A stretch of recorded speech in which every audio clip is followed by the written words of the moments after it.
a lot of the, super funds, and you sort of touched on that briefly, that there's so much money in the superannuation system, and those guys, because all of the super funds and, these comparison places, which they do a great job, but they need to compare to something. So they compare to the market.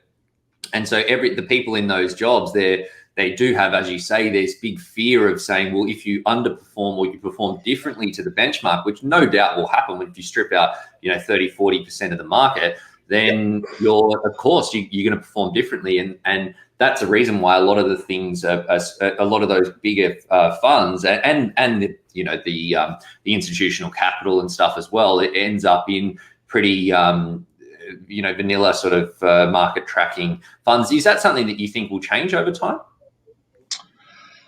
I hope so. What's the reality look like? Probably not. I think it comes back to an unfortunate characteristic of our world, and that's the short-term nature of business and people's time horizons.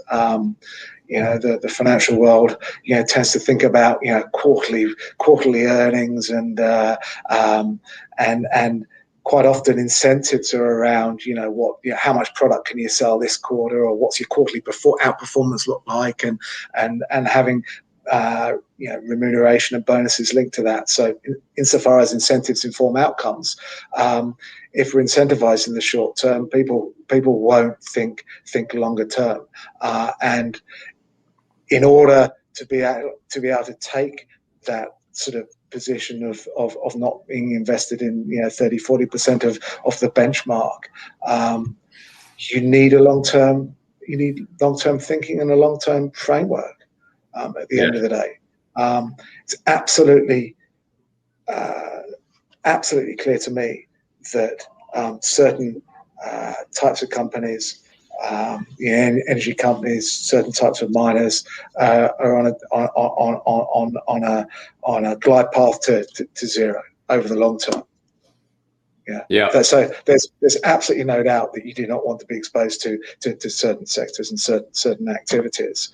But in the short term, as I said, if the coal price goes up for whatever reason, then those sectors can outperform. And if I'm a fund manager and paid for my quarterly performance, I'm unfortunately going to be tempted to want to capture some of that, regardless of the long-term reality that it's a worthless business that I'm tempted to invest in.